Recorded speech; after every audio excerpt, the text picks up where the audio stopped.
কাকি তার 18 কালে বিধবা হয়েছিলেন। আমার বাবা মা দয়া করে তাকে আমাদের সঙ্গে থাকার সুযোগ দিয়েছিলেন। একদিন তাড়াহুড়ো করে গোসল করার জন্য আমি তার বাথরুম ব্যবহার করতে গেলাম। দেখি কাকি ঘুম থেকে উঠে চুল ঠিক করছেন। আমাকে দেখে তিনি মুচকি হেসে বললেন, তোমার বাথরুমে কি সমস্যা হয়েছে? আমি হেসে উত্তর দিলাম, হ্যাঁ। তাই তোমার বাথরুম ব্যবহার করতে এলাম। আমি বাথরুমে ঢুকতেই দেখি দরজার ছিটকানি খানিকটা ভাঙা। একটা অদ্ভুত অস্বস্তি হলেও তাড়াহুড়োর কারণে গুরুত্ব না দিয়ে ভেতরে গিয়ে দরজা হালকা বন্ধ করে গোসল শুরু করলাম। পানি গড়িয়ে পড়ছিল আর আমি ধীরে ধীরে শান্তি অনুভব করছিলাম। গোসলের ফাঁকে চোখ পড়ল কাকির কিছু পরনের কাপড় পাশেই রাখা। হঠাৎ করেই মনে হলো কাকি আমাদের সবার জন্য কত কাজ করেন। গোসল শেষে যখন বের হলাম দেখি কাকি বাইরে বসে আছেন। পাতলা একটা নাইট ড্রেস পরে তিনি চুল বাঁধছিলেন। তার চেহারায় ছিল এক ধরনের প্রশান্তি যা আমি আগে কখনো এত গভীরভাবে খেয়াল করিনি। সেদিন তাকে ভীষণ সুন্দর লাগছিল। কাকির বয়স তখন খুব বেশি ছিল না, কিন্তু তার শরীর কিছুটা ভারী হয়ে গিয়েছিল যা তাকে আরও আকর্ষণীয় করে তুলেছিল। যখন বাইরে যাচ্ছিলাম তখন মনে হলো তিনি আমার নাম ধরে ডাকছেন। আমাকে তার কাছে বসিয়ে বললেন, তুমি আমাকে বন্ধু মনে করো, লজ্জার কিছু নেই। যদি তোমার কিছু প্রয়োজন হয় আমাকে জানাবে। কি তার কথা শুনে আমার মন যেন আনন্দে ভেসে উঠল। সেদিন রাতে আমি তার কথাগুলো মনে করতে লাগলাম। রাত 2টোর সময় আমি তার রুমের দিকে পা বাড়ালাম। তাকে সেই নাইট ড্রেসে দেখে আমার মন পুরোপুরি মুগ্ধ হয়ে গেল। সে আসলেই খুব সুন্দর ছিল। যখন আমি এসে পৌঁছলাম কাকি বললেন, তোমার আসতে এত দেরি হলো? আমি অপেক্ষা করছিলাম তোমার জন্য। আমি মৃদু হেসে বললাম, হ্যাঁ, কিছুটা সময় লেগে গেল। কাকি বললেন, আমি জানি তুমি কি পছন্দ করো। তারপর তিনি দরজা বন্ধ করলেন এবং আমাকে বললেন, এসো, আমাদের একটু কথা বলার সময় হলো। আমরা বিছানায় বসে গল্প করতে লাগলাম। আমি বললাম, প্লিজ আলোটা একটু বন্ধ করে দাও। কাকি আমার কাঁধে হাত রেখে হেসে বললেন, নিশ্চয়ই। কি তিনি পাশের ড্রয়ার থেকে কিছু নিয়ে আসলেন এবং আমরা আরাম করে বসে গল্প করতে লাগলাম। তারপর গল্পটি ভালো লাগলে ভিডিওটি লাইক, শেয়ার এবং চ্যানেলটি সাবস্ক্রাইব করো প্লিজ। আমার নাম রাকিব। আমি গ্রামের ছেলে। বয়স 22 বছর। আর আমাদের বাড়ি এক সুন্দর ছোট্ট গ্রামে। এখানে মাটির ঘ্রাণ, পরিষ্কার আকাশ আর সতেজ বাতাসে মন মুগ্ধ হয়ে থাকে। শহরে যাওয়ার তেমন প্রয়োজনই হয় না। আমাদের অনেক জমিজমা আছে, সেগুলো দেখাশোনা করি। আমার বাবার একটা ভাই ছিলেন যিনি অত্যন্ত ভালো মানুষ ছিলেন। তিনি এমন একটি মেয়েকে বিয়ে করেছিলেন যার পোশাক আশাক এবং চলাফেরা ছিল খুবই আধুনিক। তার সৌন্দর্য ছিল মুগ্ধকর। এমনকি গ্রামের মেয়েরাও তাকে দেখে অনুপ্রাণিত হতো। কাকির সৌন্দর্য এবং ব্যক্তিত্বের জন্য সবাই তাকে পছন্দ করত। কিন্তু তার মধ্যে একটা অদ্ভুত শূন্যতা ছিল। সারাক্ষণ তিনি নিজের সৌন্দর্য নিয়ে ব্যস্ত থাকতেন এবং তার বিশ্বাস ছিল যেহেতু ঈশ্বর তাকে এমন সৌন্দর্য দিয়েছেন তা লুকিয়ে রাখার কোনো মানে নেই। তাই এই সৌন্দর্যে আমি অনেক মুগ্ধ হয়ে যাই। আমি তাকে মনে মনে অনেক ভালোবাসতে থাকি। এই সৌন্দর্য দেখে গ্রামের অনেক মেয়েও তার মতো সাজগোজ করার চেষ্টা করত। আমি কাকির সাথে প্রায় গল্প করতাম। আর মাঝে মাঝে কাকির সঙ্গে বিয়ে নিয়ে কথা বলতাম। যখন কাকার বিয়ে হয় তখন বিয়ের রাতের সব আয়োজন ঠিকঠাক করতে আমি নিজেই তদারকি করছিলাম। সেই সময় কাকি ছিলেন আনন্দে ভরা। তার চোখে ছিল সুখের ঝিলিক। কিন্তু বিয়ের ঠিক 1 বছর পর ভাগ্যের নির্মম পরিহাস ঘটে। কাকা হঠাৎ আমাদের সবাইকে ছেড়ে চলে গেলেন। এই আকস্মিক দুর্ঘটনা কাকির জীবনে এক গভীর শূন্যতা তৈরি করল। তিনি ভীষণভাবে ভেঙে পড়লেন। কারণ কাকা চলে যাওয়ার পর তার জীবনে আর কেউ রইল না। তার নিজের পরিবারেও তেমন কেউ ছিল না যাদের কাছে তিনি ফিরে যেতে পারেন। আমরা সবাই মিলে সিদ্ধান্ত নিলাম যে কাকি আমাদের সাথেই থাকবেন। তাই বাড়ির উপরের অংশটা পরিষ্কার করে তাকে থাকার ব্যবস্থা করে দিলাম। আমরা সবাই মিলে তার পাশে দাঁড়ানোর চেষ্টা করলাম যেন তিনি একটু হলেও স্বস্তি পান। কাকি আমাদের বাড়িতে থাকতে শুরু করলেন আর আমি নিশ্চিত করলাম তার আরামায়েশে কোনো রকম অসুবিধা না হয়। তার জামাকাপড় এবং অন্যান্য জিনিসপত্র গুছিয়ে দিলাম যাতে তিনি সহজে সবকিছু পেতে পারেন। কাকি আমাদের সঙ্গে থাকতে চেয়েছিলেন কারণ আমাদের বাড়ি তার জন্য নিরাপদ ও স্বস্তিদায়ক ছিল। তার মায়ের বাড়ির অবস্থা তেমন ভালো না থাকায় তিনি এখানে এসে থাকতে পেরে বেশ খুশি হলেন। এখন কাকি আমাদের বাড়ির উপরের ঘরে থাকেন। আমি সবসময় চেষ্টা করি তাকে হাসি খুশি রাখতে, যাতে তার মনে কোনো দুঃখ কাজ না করে। কাকি এখন আমাদের পরিবারেরই একজন এবং তার উপস্থিতি আমাদের জন্য আশীর্বাদের মতো। কাকির মুখে ধীরে ধীরে হাসি ফিরতে লাগল। আর আমি ভাবতাম তার স্বামীর অনুপস্থিতিতে কিভাবে তিনি নিজেকে সামলে নিচ্ছেন। একা থাকা যে কতটা কঠিন তা আমার ভালোই জানা ছিল। তাই আমি সর্বদা কাকির মন ভালো রাখার চেষ্টা করতাম। একদিন আমি যখন গোসলের জন্য প্রস্তুতি নিচ্ছিলাম, হঠাৎ দেখি পানি ফুরিয়ে গেছে। আমাকে কাজে বেরোতে হবে, তাই গোসল করাটা খুবই জরুরি ছিল। তখন ভাবলাম কাকির ঘরের বাথরুমে নিশ্চয়ই পানি থাকবে। আমি কাকিকে সমস্যার কথা বললে তিনি বললেন, কোনো অসুবিধা নেই, তুমি আমার বাথরুমে গোসল করে নাও। আমি তোয়ালে নিয়ে কাকির ঘরে গেলাম। কাকি, বাথরুমে ছিটকানি ভাঙা পেয়েছি, তাই আমি তাড়াতাড়ি দরজা বন্ধ করে গোসল করতে শুরু করলাম, যাতে ভুল করে রুমে না আসেন। তাই আমি যতটা তাড়াতাড়ি সম্ভব গোসল শেষ করলাম। গোসল শেষ করে তোয়ালে জড়িয়ে বাইরে বের হতে দেখি কাকি রুমে ঢুকছেন। আমি একটু লজ্জা পেলাম, কিন্তু কাকি হেসে বললেন, কোনো চিন্তা নেই, তুমি তো আমার সন্তান। কাকির মুখে একটা মমতা ছিল, আর আমি অনুভব করলাম তার চোখে যেন একটা বিষণ্ণতার ছাপ। তার মন ভালো করার জন্য আমি বললাম, আপনি দুঃখ করবেন না, আমরা সবাই আপনার সাথে আছি। কাকি আমাকে ধীরে ধীরে বললেন, তুমি আমার খুব আপন। কাকি আমার হাত ধরে বসালেন এবং বললেন, তোমার ভালোবাসায় আমি খুশি। আমি তার পাশে বসে রইলাম, আর কাকি বললেন, তুমি আমার জন্য অনেক কিছু করেছ, তোমাকে আমি আশীর্বাদ করি।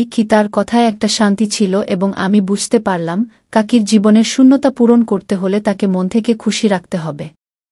সেই মুহূর্তে আমি বুঝলাম কাকি আমাকে তার আপন মনে করেন এবং আমি তার পাশে থেকে তাকে খুশি করতে পারি।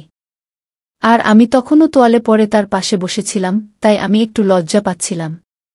কাকি আমাকে বললেন, আমার ঘরে আসো, আমরা অনেক গল্প করব, কারণ আমার রাতে ঘুম আসে না তোমার কাকা চলে যাওয়ার পর থেকে। আমি তাকে বললাম, ঠিক আছে। মনে মনে একটু আনন্দিত হলাম রাতে কাকির ঘরে যেতে হবে ভেবে। আমি একটু অস্বস্তি বোধ করছিলাম। দ্রুত জামাকাপড় বদলে বাইরে চলে এলাম। মনে মনে আশা করেছিলাম এমন কিছু ঘটুক যাতে আমাকে আর কাকির ঘরে যেতে না হয়, কারণ এই ধরনের পরিস্থিতির মুখোমুখি আমি আগে কখনো হইনি। সেদিন রাতে হঠাৎ কিছু অতিথি চলে এলেন। আমার কাকাতো বোন বিনিতা এসেছিল, যার শিগগিরই বিয়ে হবে। সে কাকির কাছ থেকে ফ্যাশন টিপস নিতে এসেছিল। আমি তখন অবাক হয়ে গেলাম যখন কাকি বললেন, বিনিতা আমাকে ফ্যাশন টিপস দিতে শুরু করুক। কথা শুনে আমি কিছুটা অপ্রস্তুত বোধ করছিলাম। আমার কিছু বলার আগেই কাকি হঠাৎ আমার হাত ধরলেন, যা দেখে আমি ভীষণ অবাক এবং কিছুটা আতঙ্কিত হয়ে পড়লাম। কাকি টেবিলের উপরে ছিলেন, তাই এই ঘটনা অন্য কেউ দেখেনি। এটি আমার জীবনে প্রথমবার ছিল যখন কোনো মহিলা আমার প্রতি এমন আচরণ দেখিয়েছিলেন। আমি চাইছিলাম না যে সবার সামনে কোনো ঝামেলা হোক, তাই কাকির হাত সরিয়ে শান্তভাবে ওয়াশরুমে চলে গেলাম। সেদিন বাড়িতে আমার বাবা মাও ছিলেন না, তারা অন্য একটি বিয়েতে গিয়েছিলেন। আমি ভাবছিলাম কিভাবে পরিস্থিতি সামলাব। ওয়াশরুমে ঢুকে হঠাৎ কাকির কণ্ঠ শুনতে পেলাম। তিনি যেন আমার কাজিনদের সঙ্গে গল্প করছিলেন। তার স্বাভাবিক আচরণ দেখে মনে হলো যেন কিছুই হয়নি।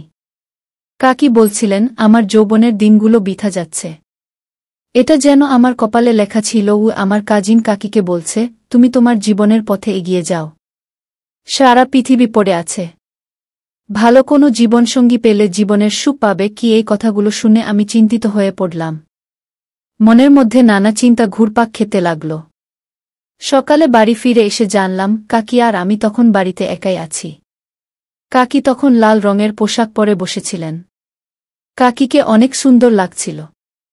আমি তার দিকে অনেকক্ষণ চেয়েছিলাম। হঠাৎ কাকি জিজ্ঞেস করলেন, কি দেখছ? আমি থমকে গেলাম। কাকিকে বললাম, কিছু না, শুধু তোমার কথা ভাবছিলাম। আমি কিছু বলতে পারলাম না, শুধু চুপচাপ তাকিয়ে রইলাম। পরের মুহূর্তে কাকি আমার হাত ধরে ফেললেন। আমার মুখে ঘাম পড়তে লাগল। আমি জানতাম না তিনি এখন কি করতে চান। আমি ভয়ে বললাম, কাকি প্লিজ এমন কিছু করবেন না, আমি তোমার থেকে অনেক ছোট। আর এখন তো কাকাও আমাদের সাথে নেই। কাকি মাঝে মাঝে আমার নাম ধরে ডাকলে মনে হয় ভালো লাগে। তার নাম কবিতা। কাকির মুখে একটা মিষ্টি হাসি ফুটে উঠল, যা দেখে আমি অবাক হয়ে গেলাম। আমি জানি না সে কেন এমন আচরণ করছিল। কিছুক্ষণ পর সে তার ঘরে ফিরে গেল। কিন্তু সেদিন আমি খুব খুশি ছিলাম। মনে হচ্ছিল আমাদের মধ্যে একটা বিশেষ বন্ধন তৈরি হয়েছে। পরের দিন মা আর বাবা বাড়িতে ফিরে এলেন। আর আমি জানতাম কাকির সাথে সময় কাটানোর সেই আনন্দের মুহূর্তগুলো হয়তো আর আগের মতো হবে না। সপ্তাহগুলো এভাবেই কেটে যাচ্ছিল, কিন্তু কাকির আচরণে কিছুটা পরিবর্তন লক্ষ্য করতাম। মাঝে মাঝে সে আমার খুব কাছে এসে দাঁড়াত, আবার কখনো আমাকে ইঙ্গিত করত তার পাশে বসতে। আমরা যখন একসঙ্গে থাকতাম তখন মজা করতাম, আড্ডা দিতাম, কিন্তু সবকিছুই সবার থেকে গোপনে করতাম, যেন কেউ কিছু বুঝতে না পারে। একদিন কাকিকে দেখে আমি অবাক হয়ে গেলাম। কাকির জন্য অপেক্ষা করছিলাম। বাবা বললেন কাকিকে নিয়ে আসতে। আমি নিচে অপেক্ষা করছিলাম আর তখনই দেখলাম সবাই বাইরে চলে গেছে। শুধু আমি আর কাকি ঘরে আছি। কাকি তখন একটা সুন্দর কুর্তি পরেছিলেন, যা তাকে খুব মানিয়েছিল। আমি কাকির দিকে তাকিয়েছিলাম আর সে হেসে বলল, রাকিব, তুমি জানো আমি অনেক খুশি। তুমি যদি কিছু চাও তা আমি পূরণ করব। তার কথা শুনে আমি এক মুহূর্তের জন্য হতভম্ব হয়ে গেলাম, কিন্তু নিজেকে সামলে নিলাম। কিছুক্ষণ পর কাকি ফ্রেশ হয়ে এসে আমাকে জিজ্ঞেস করলেন, কেমন লাগছে? আমি তার প্রশংসা করে বললাম, খুব সুন্দর লাগছে। তারপরে আমরা একসঙ্গে কিছু সময় কাটালাম। এই মুহূর্তগুলো আমার মনে থেকে যাচ্ছিল, যেন আমি সবসময় তাকে পাশে রাখতে চাই। একদিন আমার কাকাতো বোন আমাকে বলল যে তার স্বামী গাড়ি চালাতে জানে না, তাই আমাকে তাদের সাথে যেতে হবে। মা তখনই আপত্তি জানালেন, রাকিব কেন যাবে? আমি এসে মাকে বললাম, কাকি আর আমি যাব। মা রাজি হয়ে গেলেন আর আমরা সবাই মিলে একটি হোটেলে গিয়ে উঠলাম। আমরা সবাই আলাদা রুম নিয়েছিলাম, কিন্তু কাকি একটু বিচলিত ছিল। তাকে আমি এমন চিন্তিত দেখে আমার একটু খারাপ লাগল। আমি কাকিকে বললাম, চলো একটা মুভি দেখি। আমরা একটি ইংলিশ মুভি দেখতে শুরু করলাম। কাকি আমার পাশে বসে মুভি দেখছিলেন। হঠাৎ কাকি আমার হাত ধরলেন। আমি তার মুখের দিকে তাকিয়ে দেখি তার চোখে জল।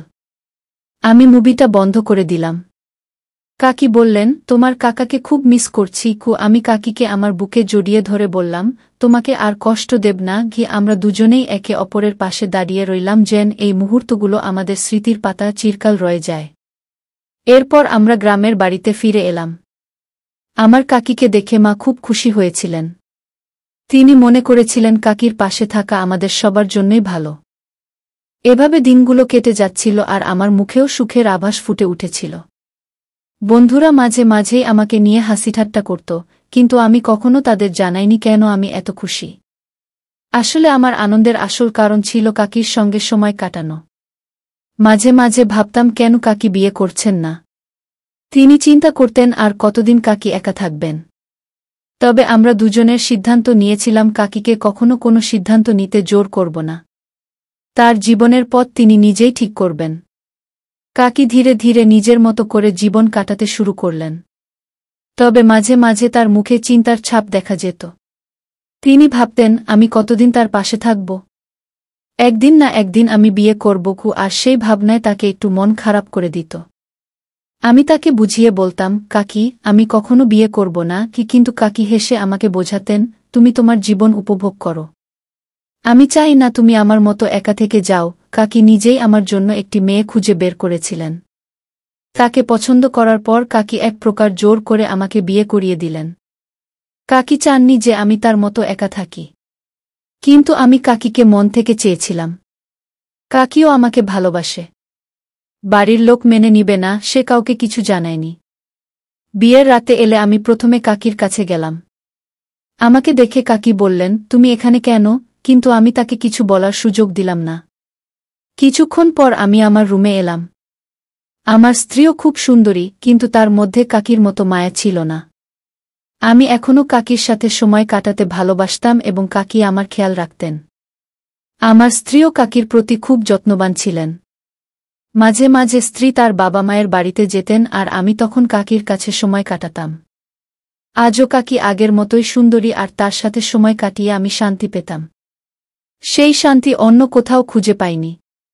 কিন্তু একদিন আমার স্ত্রী আমাকে কাকির সাথে এমন অবস্থায় দেখে ফেললেন, যা তাকে হতবাক করে দিল। তিনি রাগে আমার কাছ থেকে ডিভোর্স চাইলেন। আমি অনেক চেষ্টা করলাম, তাকে বুঝিয়ে বললাম ভবিষ্যতে এমন কিছু হবে না। কিন্তু স্ত্রী আমার কথা বিশ্বাস করতে পারলেন না।